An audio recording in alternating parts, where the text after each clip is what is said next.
అదే RTV app వార్తల్ని క్షణాల్లో చదివే అవకాశం ఉంటుంది. ఒక న్యూస్ పేపర్, ఒక టెలివిజన్ ఛానల్ మీ చేతుల్లో ఎప్పుడూ ఉంటాయి. 2004 నుండి 2024 వరకు అంటే దాదాపు 20 సంవత్సరాలు కడియం శ్రీహరి గణపురం నియోజకవర్గంలో అడుగు పెట్టలేదు. ఆయన పైసా పని చేయలే, తట్ట మట్టి తీయలే, ఎక్కడ శిలాఫలకాల మీద కడియం శ్రీహరి పేరు కూడా లేదు.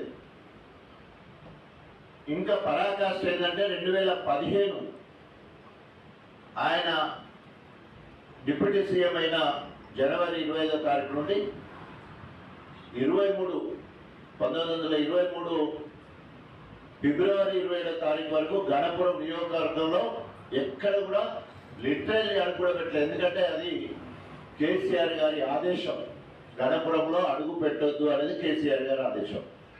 ఇక మరి ఆయన ఎప్పుడు పనులు చేసిండో నాకైతే అర్థమవుతలేదు. ఆయన దేవాదుల పేరు చెప్పడానికి అనర్హుడు. ఎందుకోసం అంటే మొత్తం కూడా ఇప్పటివరకు జరిగిన పనులు ఆనాడు వైఎస్ రాజశేఖర రెడ్డి అధికారంలో ఉన్నప్పుడు ఖర్చు పెట్టిన మొత్తం కూడా దాదాపు 6,500 కోట్లు మాత్రమే. మేము దేవాదుల కోసము మొత్తము 15,040 కోట్లు ఖర్చు చేయడం జరిగింది.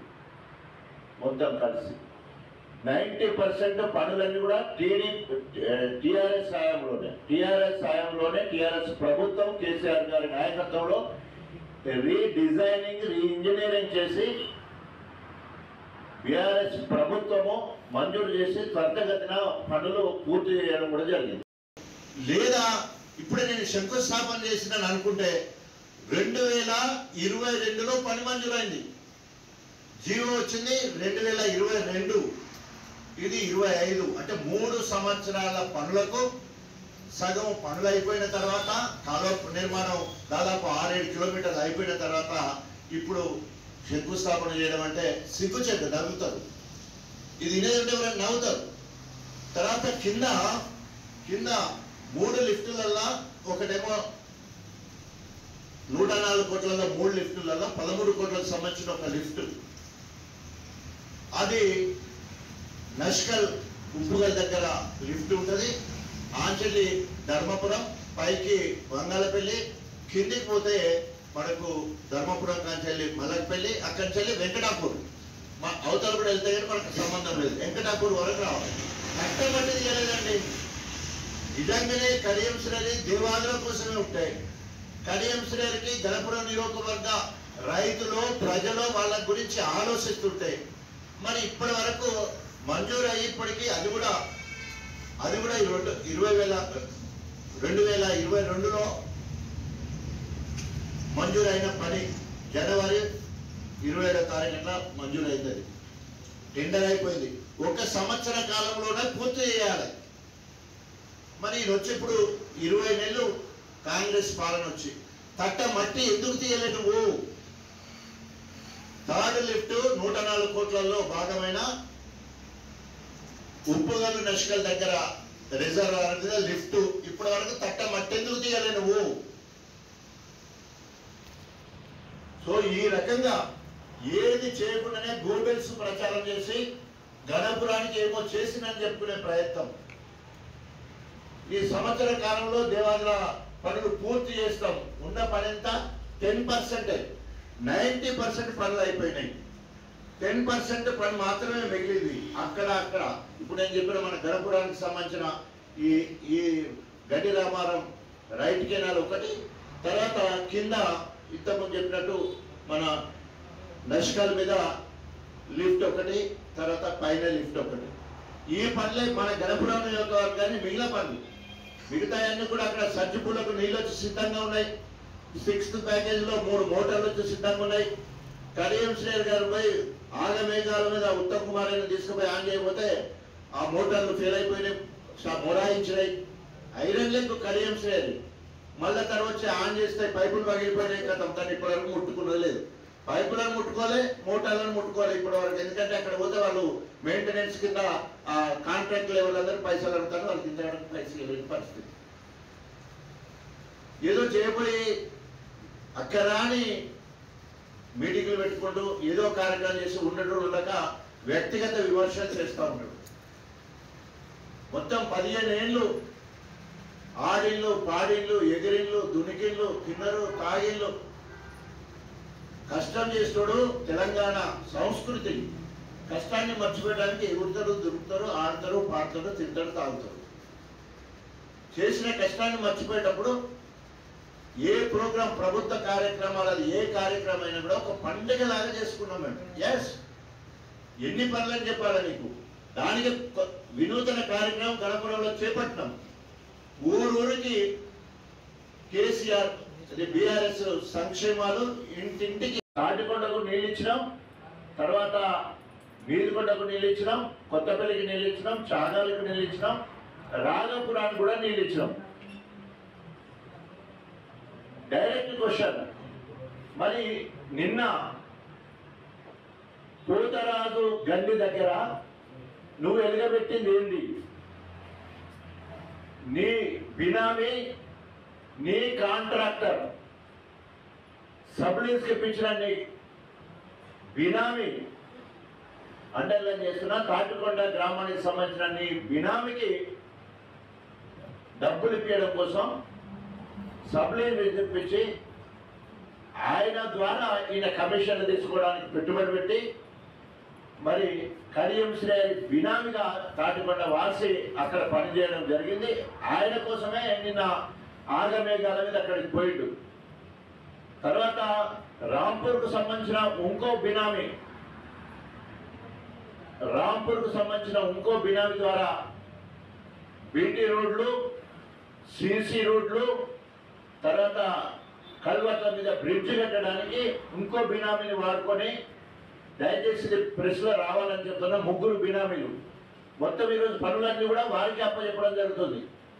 ఈ రాంపూర్ బినామీతో పార్ట్నర్గా ఈరోజు కడియం శ్రేణి గారి అల్లుడు పార్ట్నర్షిప్గా ఉండి సిసి రోడ్లు, మనకు ఉపాధి హామీ ద్వారా వచ్చిన సిసి రోడ్లు మొత్తం కూడా కడియం శ్రేణికి ఉన్న ఆర్మిచర్ ప్లాంట్, దయచేసి అన్ని కూడా రాయాలి, ఆర్మిచర్ ప్లాంట్ ద్వారానే ఈరోజు సిసి రోడ్లు అన్ని కూడా ఇటు మరి కడియం శ్రీ నజీర్, తర్వాత మరి ఇంకో బినామీ, రాంపూర్కి సంబంధించిన బినామీ, వాళ్ళ పేర్లు చెప్పొద్దని భయపడతారు వాళ్ళు కాబట్టి చెప్తున్నా.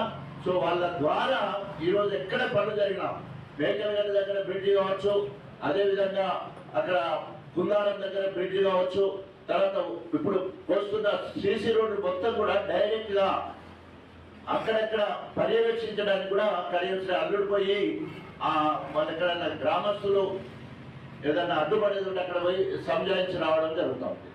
ఇక 3వ అతిపెద్ద బినామీ జీవీఆర్ కన్స్ట్రక్షన్స్, గర్మిలపల్లికి సంబంధించిన ఇంకో బినామీ, చాలా ఏళ్ళ కంటే ఇప్పుడు 104 కోట్లకు సంబంధించిన ఆ నాయకుడు.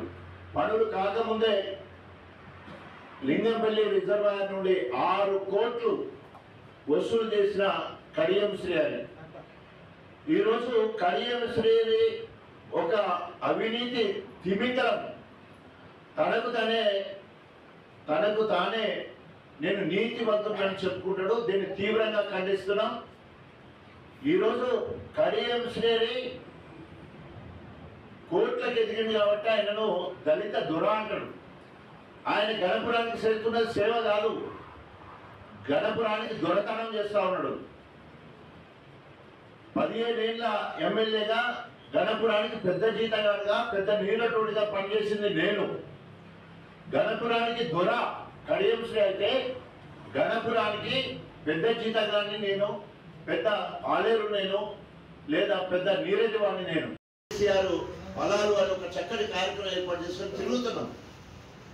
ఈరోజు యూరియా గురించి సిగ్గు శరం లేకుండా మాట్లాడతాడు. గణపురంలో యూరియా కొరత లేదు, యూరియా కొరత లేదని మాట్లాడతాడు లింగాల గణపురం నుంచి. అరే ఇక్కడ మొత్తం గణపురం నియోజకవర్గ కేంద్రంలో మా మండలాధ్యక్షుడు నేను, స్టాక్ లేదు, అని పెద్ద బోర్డు పెడితే ఇద్దరు పక్కన పెట్టి నిలబడ్డాం. మేము రైతులను కలిసి పరమార్థానికి పోతే స్టాక్ లేదు. మరి ఇచ్చిందంటే ఇచ్చినక్కడిది దాదాపు 500-600 మంది రైతులు వాళ్ళ పాస్బుక్ కావాలంటే దగ్గర ఒక్కొక్కరి 3 ఎకరాలు అనుకున్నా కూడా 1500 నుండి 2000 ఎకరాల వాటికి తీసుకొని వస్తే 200 బస్తాలు వస్తాయి. ఎవరి బుక్లో పెట్టడానికి సరిపోతాయి, గంట లోపల అయిపోతున్నాయి, వెళ్ళిపోయే పరిస్థితి కనపడుతుంది. ఎక్కడ కూడా ఇప్పటి వరకు కడియంసేరి యూరియా మీద సమీక్ష చేయడం కానీ, వ్యవసాయాధికారులతో మాట్లాడడం కానీ, ఫర్టిలైజర్ షాప్తో మాట్లాడడం కానీ, లేకపోతే ఆంధ్రో సెంటర్ దగ్గర పోయి ఒక్కసారి పరామర్శించిన సందర్భం లేదు. ఇది ప్రజాపాలన, ఇది రాక్షస పాలన, ఇది కన్నింగ్ పాలన. కడియంసేరి not for commitment, is a cunning.